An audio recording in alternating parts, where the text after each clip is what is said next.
Hey, what's going on, everyone? Welcome back to the channel and another episode of Dump and Chase. Yes, as always, we have a lot to talk about. The draft just passed. We had some teams make the picks we expected, and others, well, go a little bit off the board. We have some trades, we have some signings, also some big names looking to get out of their current team. Yeah, we have a lot to get into. So before we get into all that, make sure you go like, subscribe, ring that bell, and comment. I want to hear what all of you have to say about all of these draft picks, these teams' futures, the teams currently right now of can they win, can they not, how are they going to look, are they going to be good, bad, whatever, let me know. But let's not waste any more time. Let's get right into the video. And let's start off with the NHL draft. Yes, something that I think a lot of people were, not totally surprised about at first, but as it kept going, yeah, things kept going off the board. Of course, Gavin McKenna is now a Toronto Maple Leaf, same as Ivar Stenberg to the San Jose Sharks for their current teams. Kirill Malhotra, as we expected, goes to Vancouver, and then this is where things we weren't exactly sure what was going to happen. Buffalo, couple of guys that I thought they could have went for. I mean, Chase Reid was the obvious one at number 4 for a lot of people. Viggo Bjork was a name that kept popping up, possibly to be in that top 5. Daxon Rodolph ends up going there, and I'm not going to hate on it as much as other people have, and it's really specifically for the reason that he is a good player. Now, Daxon Rodolph is a smart, mobile defenseman who had a really good year at Prince George. He's now going to be going to the University of Denver. And yeah, I mean, was he expected to go at 4? No, people were expecting, as you can see by the rankings here, between about 12 to 8. Like, I think that was some had him at 7, but I think the very fair range was about that. And I really like him. He's smart. He's a playmaker. I think his defense is good, but the highlight is his offense, his ability to see the ice, his hockey IQ. And as we see right here from the draft guide, you know, he's a scoring threat, uses range, and for scoring windows to jump off the point into perfect spot and catch fire. Like, I think there's ways to say it, but as I said, yeah, he's a smart player, knows where to be in those areas. 78 points in 68 games in the WHL, 28 goals, almost 30 goals as a defenseman. Yeah, is it one that's off the board in terms of where everyone was supposed to be? Yes. I mean, when we look back at this, chart, yeah, it's not exactly where I guess he was expected to go.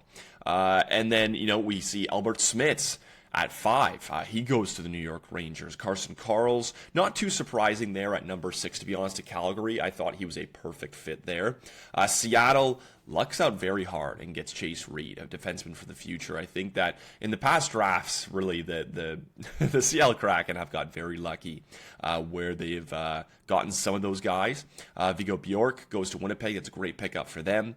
Keaton Verhoff goes to San Jose. So they had 2, 9, and 21. They also get Ryan Lynn there. We'll see right at the bottom of the screen. And yeah, I mean, like, this was a good draft for San Jose. We'll get into them.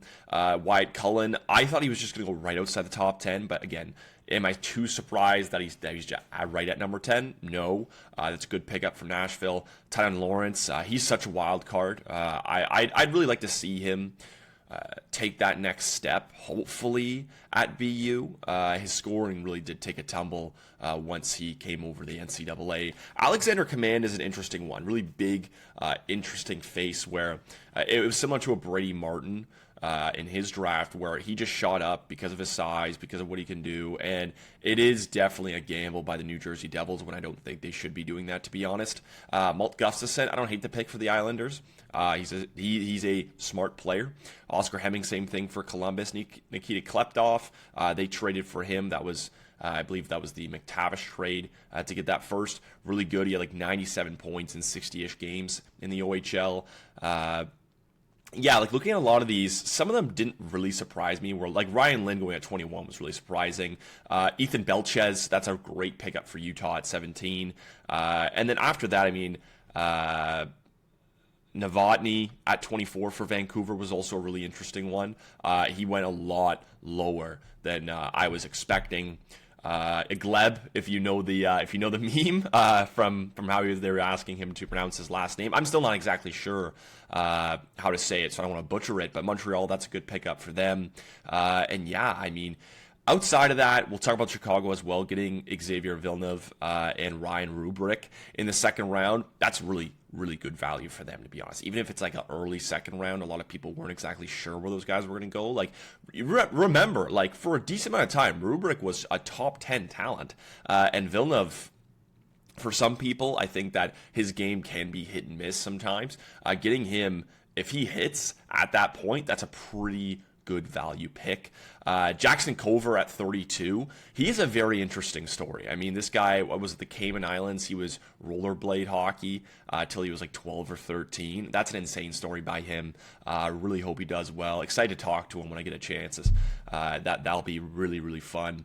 And then, I mean, Victor Plante, I think that's a good pickup for Detroit at 47. Marcus Ruck and the Ruck brothers, they get reunited in Pittsburgh. Not surprised that Kyle Dubas made that happen. Thomas Galvis, that's another good pickup by Pittsburgh. And we'll talk about the Leafs as well. I thought they had a pretty good draft altogether. So I won't get into all their picks right away. But I mean, like, this is good. It was pretty good draft for a couple of teams there. And then, of course, Joe Ginla, first pick of the third round, goes to Calgary. I don't know if he was exactly rated. I never looked at his points. Like 10 points in 22 games with Vancouver when he was went over there, and 21 in 37 when he was with Edmonton. He's not like insane, but he's a fine pick. I mean, like, very interesting draft. Let's talk about some of the players that kind of fell in and some that I'm interested about. Albert Smits, first off. I really like Albert Smits. I am a fan of him. Now, when I gave it, I think it was like a C+ rating for the Rangers, and a lot of people were kind of like, why is Rodolph getting a B+ and Smits is getting a C+? So for me, I was a lot higher on Rodolph in terms of just like overall talent. And Smits is interesting. He reminds me of a Moritz Seider. I really like a light. It's essentially like that. He's a very interesting player. A lot of people had him ranked about 6 to 9, 6 to 10, and we're seeing it right here with all those rankings. He's so intriguing because he played well in Liga. He was on loan to Dell. I think he played well there as well. World Juniors, I think he looked good. At the Olympics, I think he also looked good. He's a very intriguing player from that aspect, but I think a lot of people focused on his persona, his personality, how he carried himself, and they weren't a big fan of that. Now, the Rangers saw otherwise. I genuinely thought they were going to go chase Reid at that pick, considering the uncertainty of the future of their franchise. A guy like Adam Fox, who's been able to run your team up top for a while. What is his future going to look like? Like, he forced his way to be over there. Is he going to stay the whole time, or is he going to want to go try win somewhere else, wherever that's going to be, right? But they go with Albert Smits, still a good pick in the sense of he's a good player, but at that value, no. Now again, Rodolph at 4 is the value the greatest? No, but I also like Rodolph better in that case. So I think there are ways to go about it. Daxon Rodolph, I think, is better all around and does have that offensive kind of eliteness to his game. And that's where I think the biggest difference is. Now, speaking of Chase Reid, so he goes, I don't know what's happening here, but we might have to reload it. So he goes to the Sioux Greyhounds. And Chase Reid is an interesting one because so good offensively, arguably and probably is the best defenseman in this draft. But he falls to 7 to Seattle. And some people had him at 3. We talk about just the condensed rankings, elite prospects. Chris Peters, shout out, friend of the pod, had him at 3. The McKean's Hockey News had him at 3. Flo, Chris Peters again, Daily Faceoff, and there was a lot of hype behind him, and for good reason, because of how good of a player he was. Now, I'm not exactly sure why people were passing up on him. Maybe there's something we don't know in that case, right? Like, a defenseman doesn't just fall a little, like, they can fall a little bit, but I guess this was a little bit more surprising than some other ones. Either way, I think when you look at a guy like Chase Reid, how good he is, he can control the full ice. He can move a puck. He's smart. He sees things well. And then, of course, the offensive side is really good, too.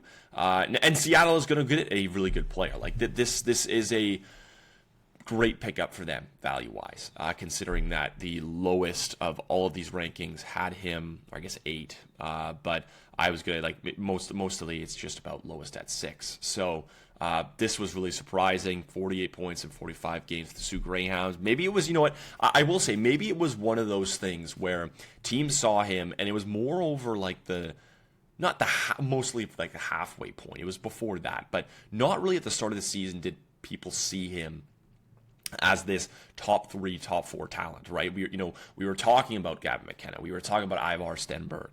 We were talking about Keaton Vierhoff, to be honest, at that time.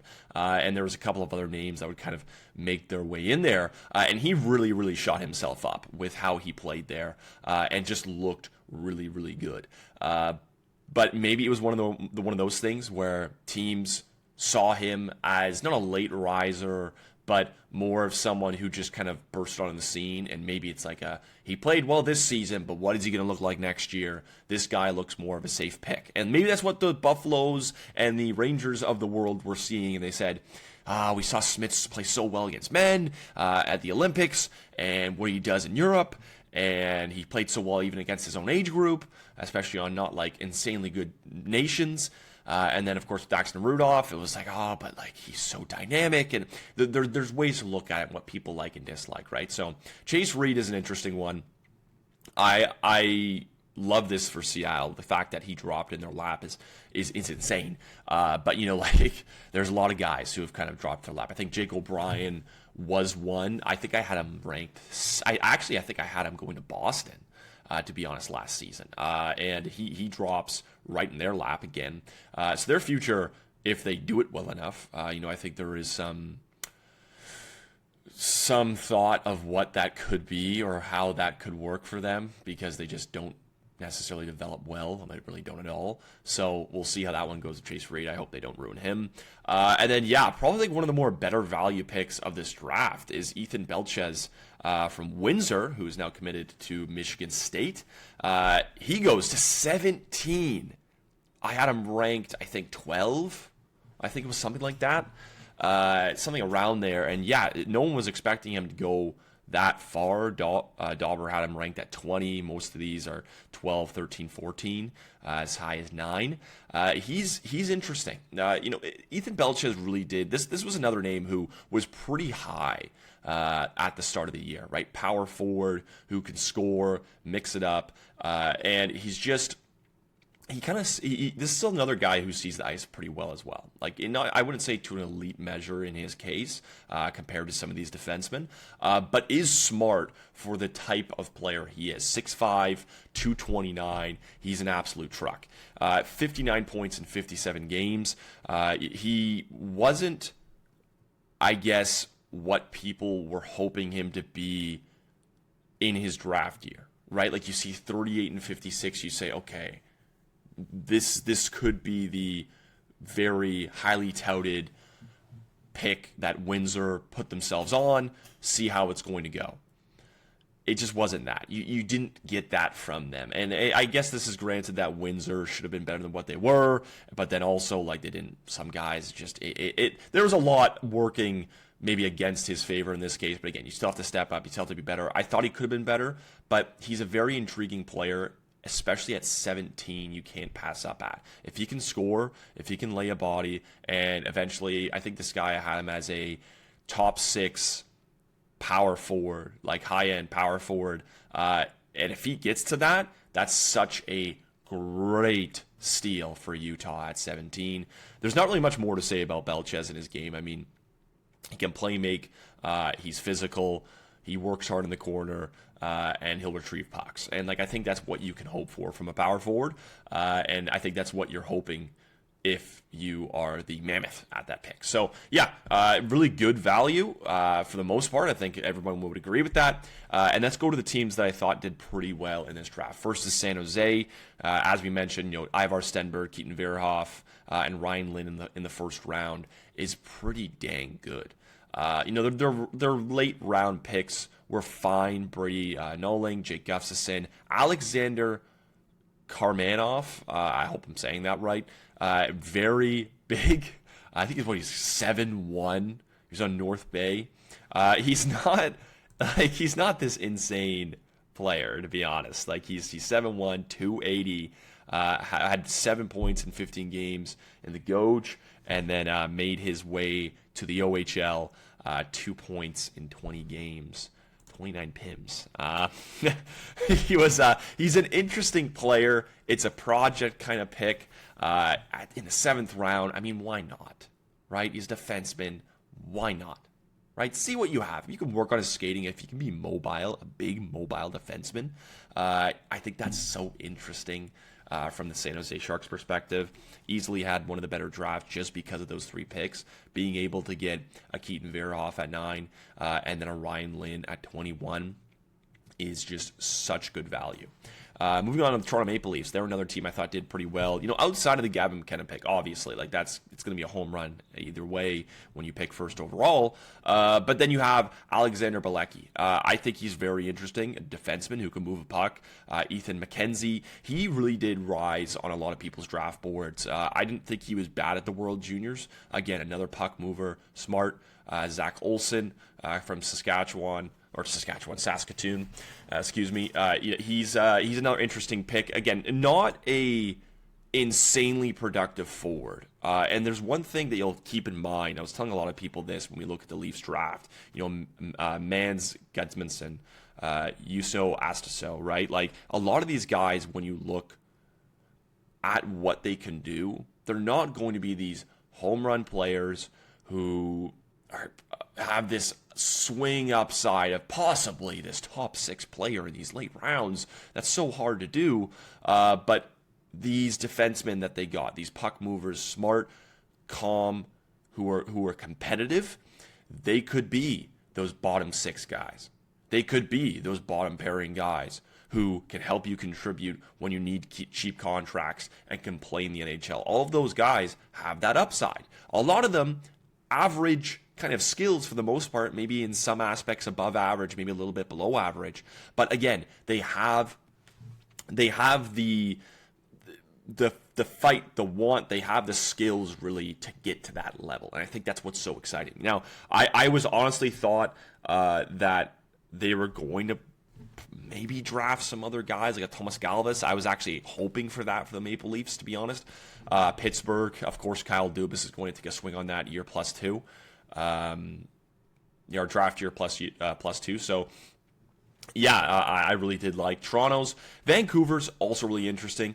Kirill Malhotra, obviously. Novotny. Brooks Rogowski at 33 is a pretty good pick. Nicholas R.M. Olsen. He's an interesting one. You know, he killed it at the Combine. A really strong kid, good shot. And we'll take a look at him very quickly. 40 points in 29 games, went 20-20 in the Swedish Junior League. I really like him. I really like him as a player. He was a second round kind of guy, but I love his upside. I think that developed properly, he can be a very interesting prospect. I think that's exactly what you're hoping for if you're Vancouver. And yeah, I mean, there's not really too much to say about Vancouver's draft because they were all very easy picks. Like, you know, I'm not going to get too far into some of their late round picks. None of them really shout out at me in this case. But Brooks Rogowski, good, probably centerman that could play in your bottom 6, I think. Novotny is another good winger. Malhotra is probably going to be a second line, good two-way, 60-ish point guy, maybe 50-point guy. But again, I don't think that's bad at all, considering what you were looking from him for. If that's going to be his almost ceiling, then that's not bad at all, because not every pick's going to hit. Anaheim also had a really good draft. I think they had some pretty good value picks. So Kleptov at 15, he went a little earlier than I thought he was going to. You know, I already talked about him, almost 100 points in 60-ish games in the OHL. Marcus Nordmark, he was another interesting one. I had him kind of listed for late first, early second round. Smart guy from Djurgårdens in Sweden. Matthias Preston went 50 to Anaheim. I think that is such a value pick coming out of the WHL, Vancouver Giants. You know, this was another name who was highly touted going into this draft year, definitely fell a lot. I mean, that's obvious. He had 20 or 45 points in 54 games. Starts the year with Spokane, 32 and 36, then goes to Vancouver, 12 and 10. He's an interesting one. Now, he's not the biggest kid. He's 5'11". He's 173. He's very skilled. He's quick too. Right winger, shoots right.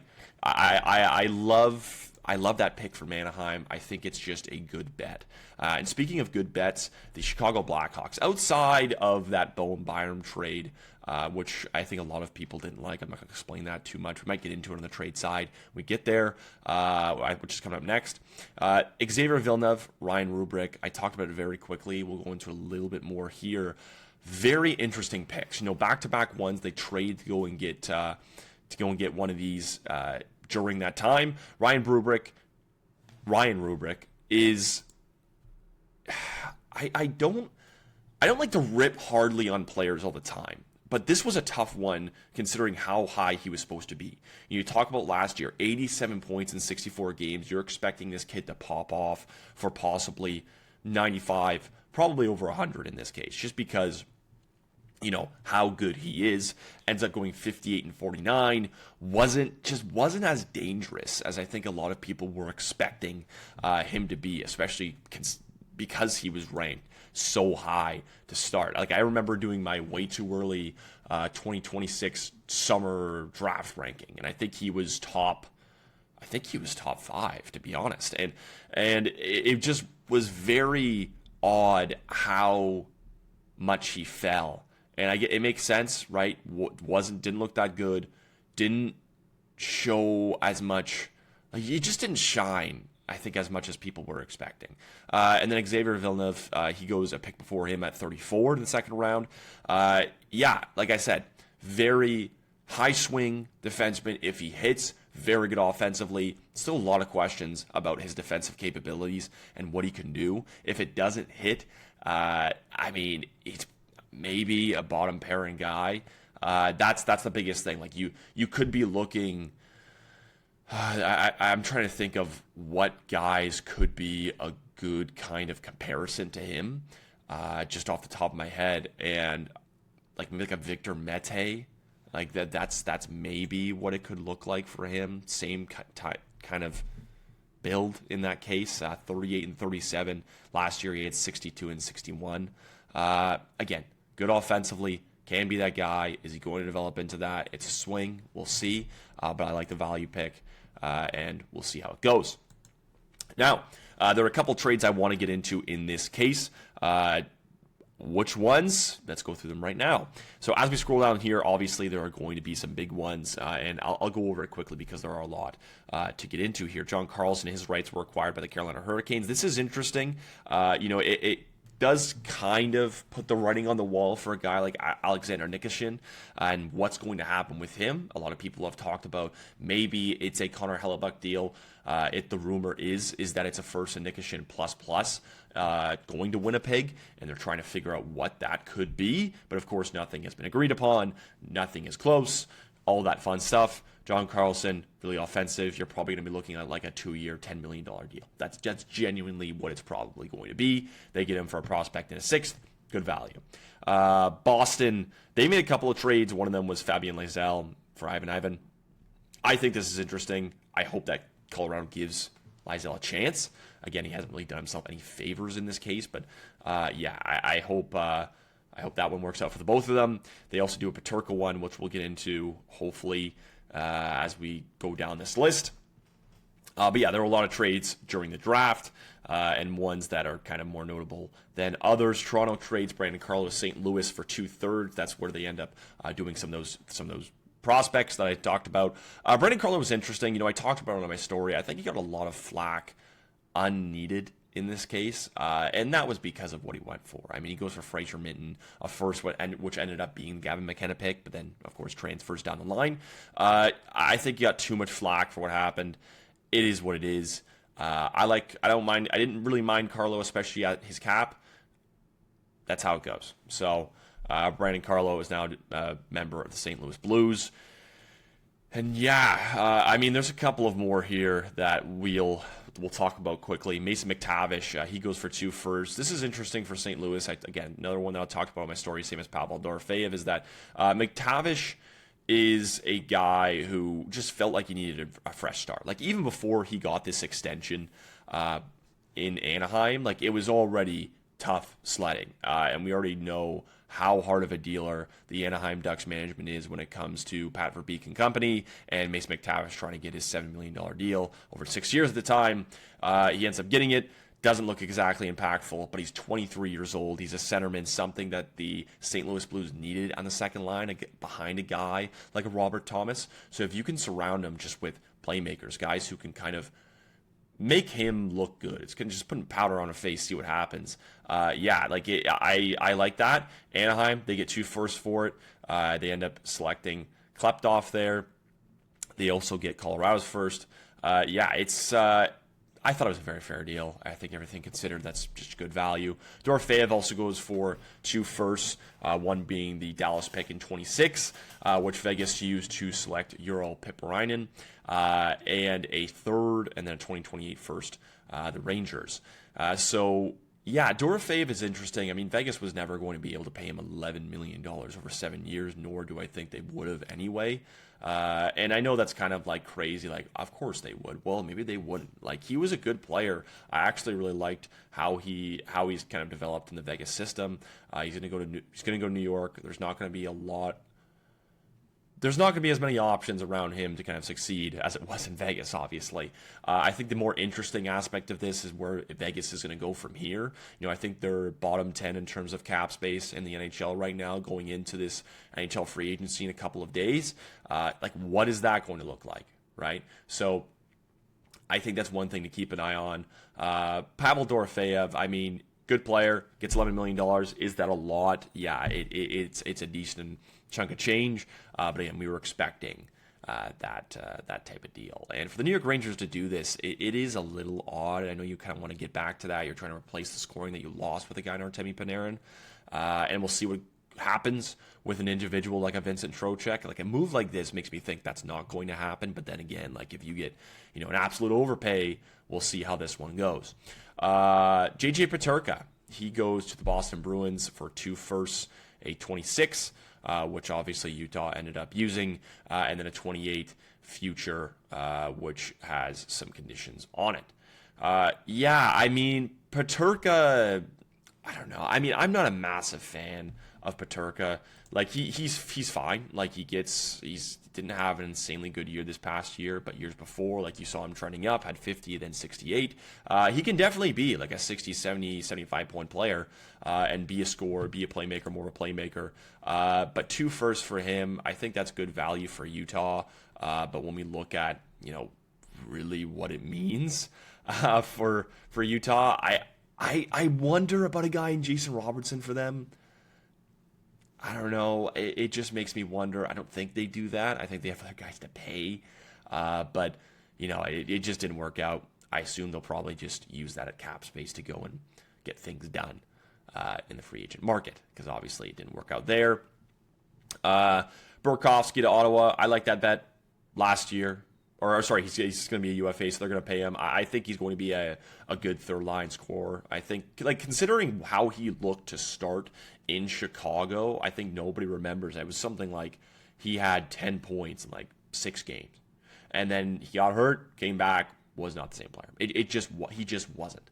And I think he still has that. I think he still has that in him to be a productive offensive guy. It's just more of putting him in the opportunities to succeed and be a good player. Buffalo, another good deal here. Olen Zellweger for Wahlberg in a second. I loved that value for Buffalo. I think Zellweger is such a good pickup. He's such an underrated piece. He's a puck move. Oh my God. I was really there was a couple of teams I was hoping were going to be in on him, and I guess that just wasn't the case. That does kind of shut down, or really does shut down, the talk about Pavel Mitsikov. Could that still happen? Probably not. But again, maybe if someone just overpays, we'll see. We've seen that happen a couple times in this case. But yeah, Olen Zellweger, a really good pickup by the Buffalo Sabres. Harrison goes to Ottawa. They need a backup. Cheap. in terms of what they had to pay. Not bad at all. And then, yeah, I mean, like, there isn't, like, too much craziness going on. I didn't really get to talk about the Nikishin trade from Colorado to Columbus. We're going to talk about Columbus very soon. This is a deal by Don Waddell to say, like, hey, we're trying to get better. This deal makes us better than we were yesterday. They give up a second, a third, and a fifth. I like it more for Colorado. They clear cap space. It's a smart move in terms of why they needed to do it. You go and sign a guy like Brett Kulak. You move out a couple of contracts. One guy in Jack Drury you're going to have to pay. Another guy in Ross Colton you're going to have to pay. You clear 6.215. Nikishkin he's a good player, but he's just not always present because he's hurt. Sometimes he'll have problems. It's just, I don't mind it. I don't mind it for both sides, to be honest. I think that it serves them well. So we'll see how this one goes. Good. Again, this was another one that I talked about very quickly, the Hathaway one to Florida. Cheap. $1.2 million is going to be his cap hit in the bottom six. Really, really smart. I'm going to have more one of these. I'm going to have a post about this, grading some contracts. The Beck Malstein one, like it, good depth. He can skate, he can hit. Doesn't really score. I think he had like 14 points in 81 games, but he had like the odd time where he would just be absolutely nasty and score like a highlight reel goal. Michael Kesselring, 3 years, 4.5. Yeah, good deal. I like it. I think he'll live up to that money. Jack Drury, 4.5, 5 years. That is a little bit rich for my taste, but he's 26 years old. This is going to be done when he's 31. He's still young. Going to be hopefully your third line center, but probably your fourth line center. We'll see how this one goes, but definitely in the bottom six. I don't really have on the Asta one. I don't really have it's fine. It's like a B minus. The Dorofeyev one, again, we talked about this in terms of him needing to be paid from the New York Rangers, like what he was doing as a player, like it's fine, I guess. Like he was going to get paid that no matter what. So yeah, Dorofeyev gets $11 million, like maybe like a B. Brant Clark, like a lot of these contracts, to be honest, like before we get into these, they're not, none of them are terrible in the sense of being overpaid or maybe slightly overpaid or underpaid. Like the Drury one is probably like a B minus, and I think you could argue a C plus if you're really that hard on it. But yeah, like that's where I get from there. Brant Clark, $7.4 million over 5 years. I don't mind that contract. I think that's very fair.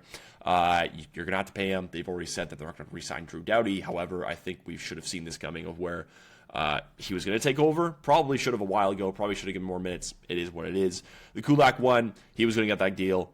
$4.5 million, 5 years. I like the Jordan Spence deal. 4 years, $5 million. I was always a big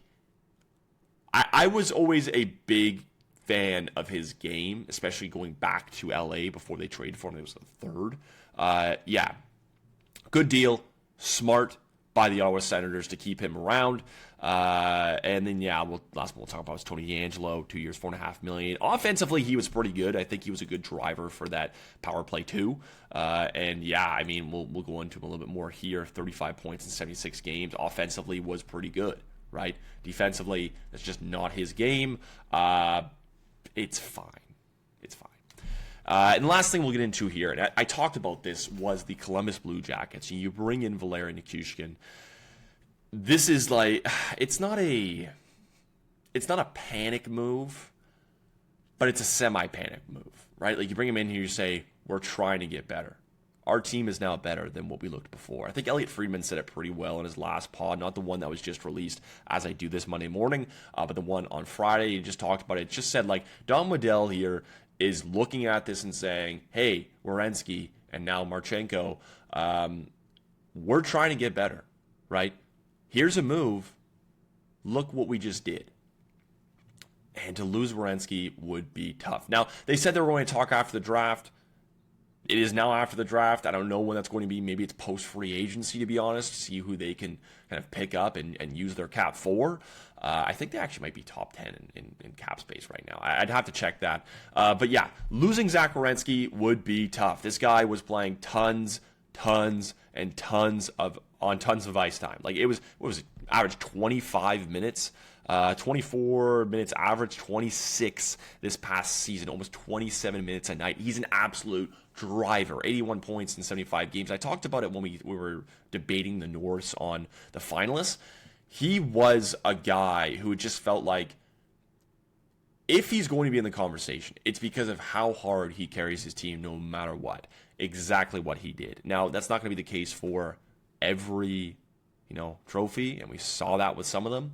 But if they are to lose him, I mean, this is going. You hope that you get a ton back, but now it just depends who's going to step up. Dallas is very interested. Carolina has been poking around. Toronto has been one that has also been rumored. I don't blame any of the teams that are looking at this and saying, hey, we want some clarity because we'd like to throw you a deal. Werenski is an interesting one. Can play both ways. Is so useful. He's toolsy, just smart. Obviously just won a Norris. Very, very good defenseman.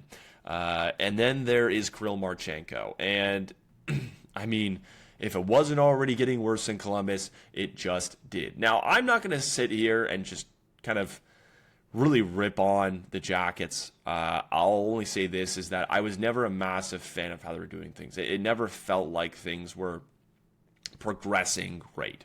You had these kind of big step-ups by a Werenski who's done that in the past couple of years, by a Marchenko who's been able to do that. But you haven't seen that from your younger guys. Kent Johnson is so wishy-washy. Adam Fantilli hasn't exactly taken the steps that you've been hoping for. There's just been pretty much a couple of places where we just haven't really seen that needle moving. So Marchenko is interesting. 67 points in 76 games. He was absolutely electric this past year and the year before.